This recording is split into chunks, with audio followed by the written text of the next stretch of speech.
What's going on, everybody? Welcome to the Sheared podcast. We're here to talk about people, politics, and popular culture. I'm your host, the one and only Austin Creed. Ladies and gentlemen, I want to welcome you into the most educational show on YouTube that peeks behind the curtain and brings up ideas and points to ponder that maybe you weren't thinking about today, or maybe you were looking for some intellectual stimulation. Well, you came to the right place. My friends, you know, the show is called the Sheared podcast, and I realized I did my very first show I ever did. I'm coming up on 100 episodes, if you can believe it. On my very first show, I touched on my allegory of the sheep, something that I'm still working on mastering, but it was a thought that I had that really became a huge part of founding this show and where I got the name from. Because I realized that the average person out there is almost equivalent to the NPC in a video game. Now, I know most people think they're the protagonist, and of their own life, they are correct. But you need to realize something. That in everybody else's life, you're basically an NPC. While they go on their journey. And to the people in power, that's being generous, calling you an NPC. Now, I really want to touch on why I believe that that the sheep today, they get sheared more than they get slaughtered, okay? Now, most people, if not everybody, is a sheep. I don't want to go down the whole allegory again. I'll do it again in a different time. If you want to listen to it, you'll have to find the very first episode I did. But my friends, I really want to bring up 5 ways that I believe you are getting sheared today. And by sheared, I mean you're getting fleeced, you're getting the wool pulled over your eyes. Whatever allegory you want to use, I believe is happening to you. Now, I actually wrote this down in the notes that I will be putting in the description of the video or the audio podcast that you're currently listening to. I will have these numbered out from 1 to 5. And you better believe me that the people in power, they don't want you to hear this right now.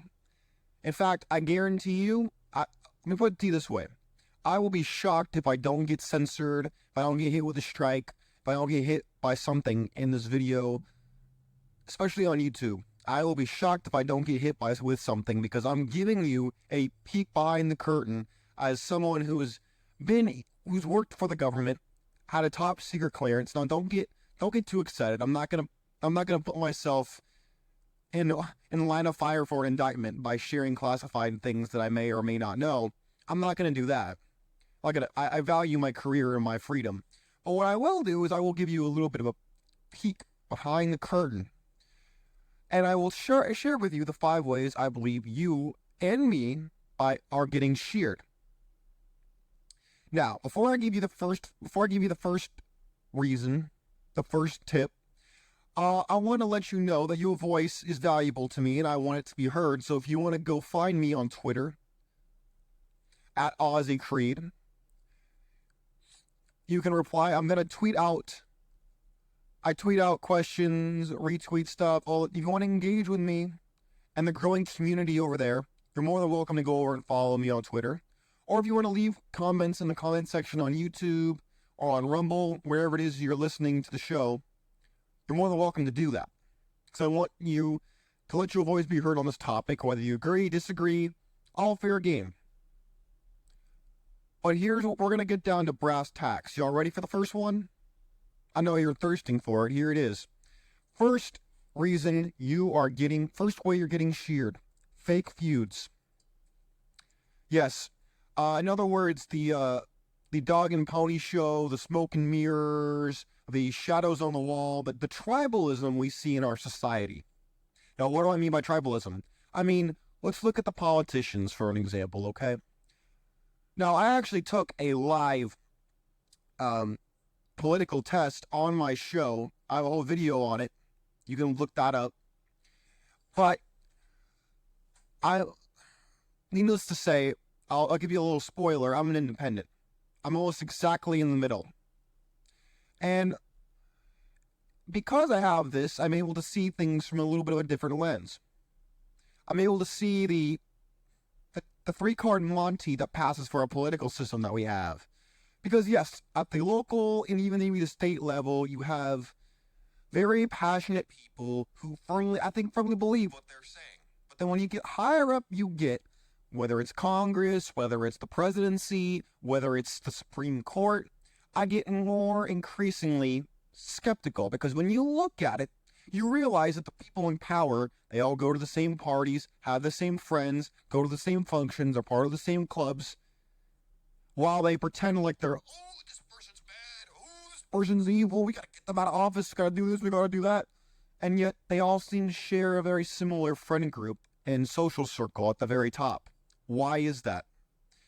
The minute you can answer that question, you'll start to realize that a lot of the feud is fake and drummed up for A, money, and B, to keep them in power. That's all. That's why they're fake feuds. Some of them might genuinely be real, but they're not at the top. I'm talking about the very top. I'm not talking about the shadows. I'm talking about the people casting the shadows that you're looking at.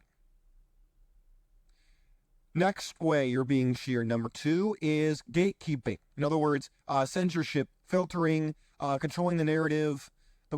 Mainly what you see in social media, the Associated Press, etc. Most of what you see, the gatekeeping is like the bread and circuses. I think was it Cicero? I believe it was Cicero, the Roman philosopher, who came up with that first saying. But most of the things you see and hear on the internet are either A, dumbed down, or B, completely and utterly a bread and circuses show that is meant to distract you from what's really going on. Because the more people who get mobilized, and the more people who get genuinely interested, the people who can mobilize those people are dangerous to any social order. The free thinkers are dangerous to any social order, because most, if not all, world orders, whether it's governments, secret societies, whatever it is, they want people to be dumb. Basically, they want you to be a cow in a field. They want you to be the equivalent of that. When you look at European history in particular, you will see that there were feudal lords who had the serfs, who worked their fields, who harvested their crops, who protected their land, who built their houses and did everything for them, while they kind of sat there and collected the money.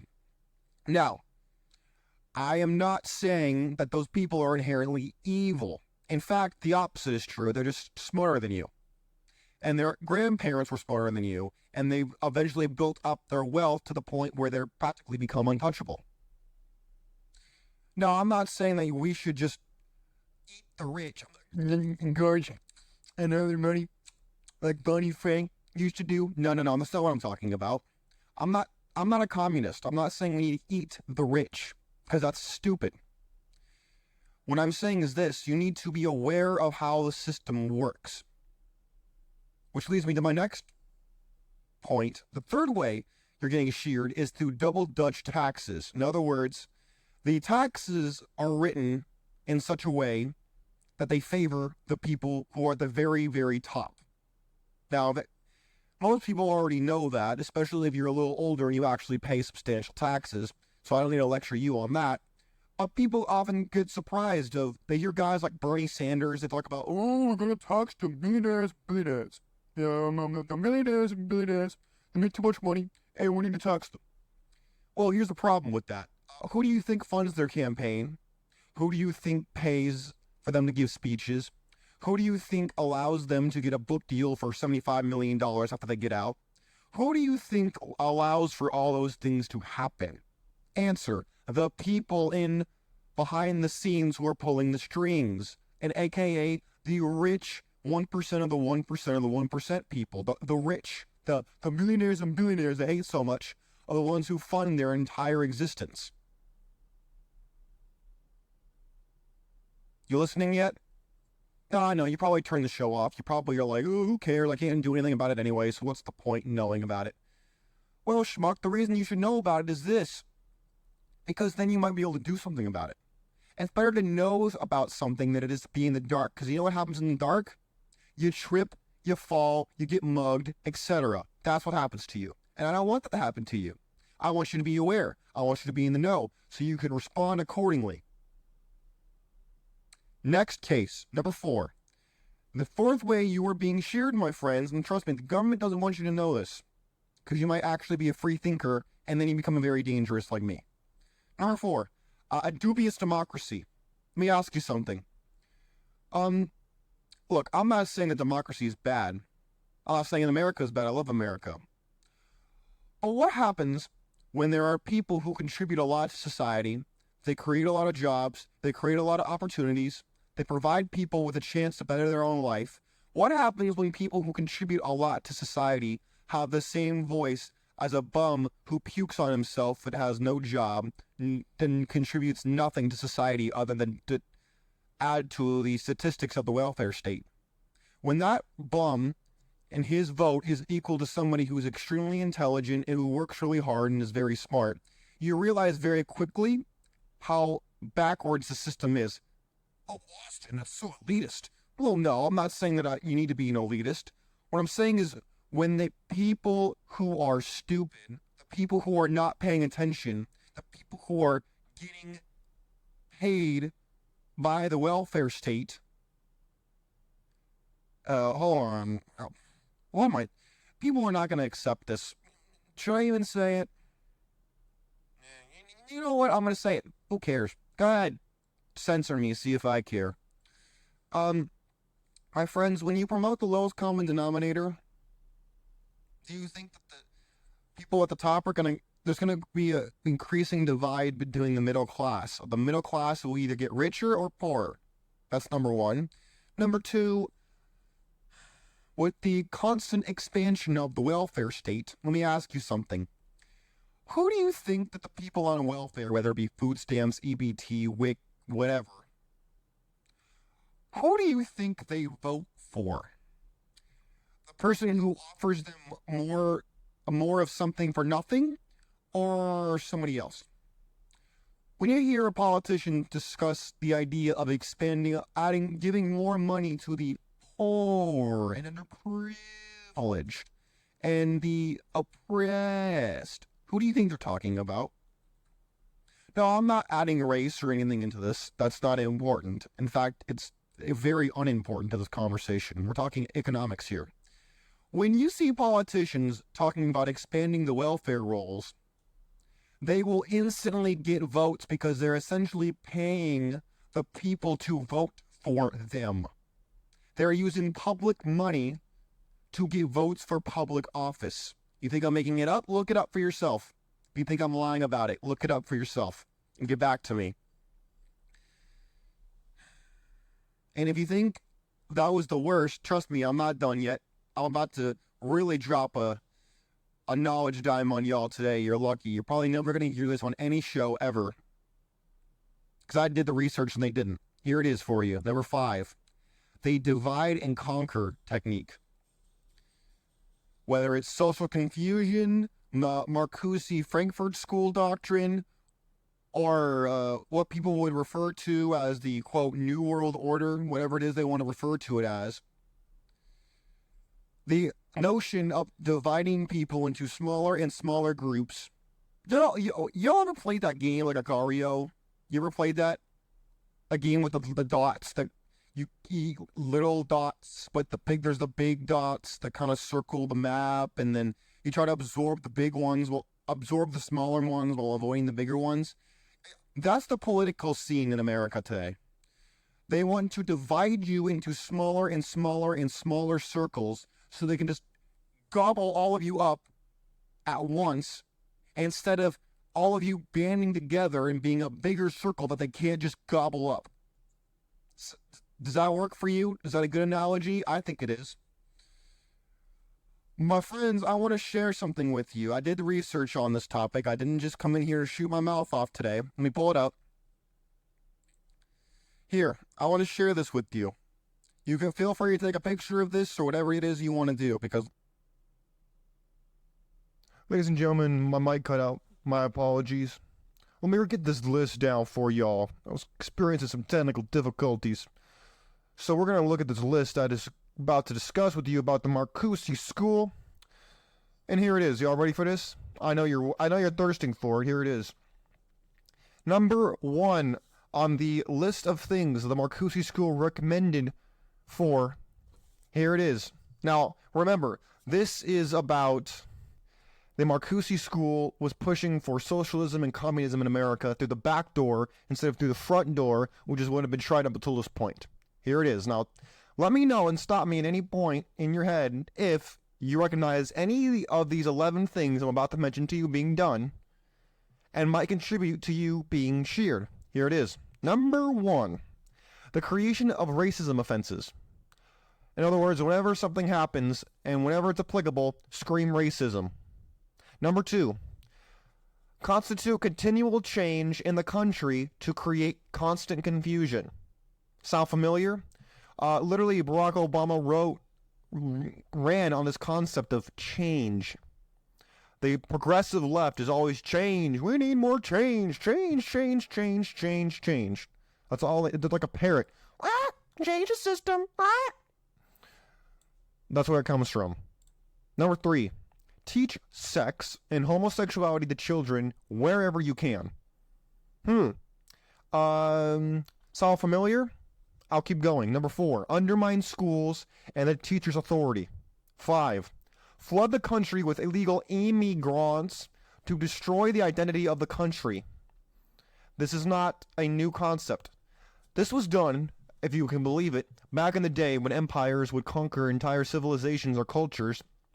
They would move them around, shuffle them like pieces on a chessboard to try to separate them from their ancestors' graves to ensure that they were more controllable and were more servile to a distant capital. 6, promote excessive drinking and drug use. All you gotta do is really look outside to see that one, or go to San Francisco and see all the bums in the street. 7, empty the churches out. You ever notice that the churches are emptying out and the mosques are filling up? Number 8, create an unreliable legal system with a bias towards the criminals and against the victims of crimes. You ever notice that the real criminals are often almost the victims? Like, oh, it was their fault. It wasn't this. It wasn't that. They were a victim. Yeah, that's not an accident. You're not imagining that if you see that. Number 9, make the people dependent on the state for both state benefits and state programs. In other words, using Uncle Sam to buy votes with public money. In other words, make people servile to the state, so whatever the state does, they hold a lot more power over them and over you. Instead of being the taxpayer, you're the tax recipient. Number 10, control and dumb down the media. Hello? I don't know how you can see that one. Number 11, and this is the final one. Encourage the breakdown of the nuclear family. All you gotta do is look at that. That last one is consistent with what Marx wrote, with what Lenin talked about, with what Engels talked about. Oh yeah, you didn't know that, did you?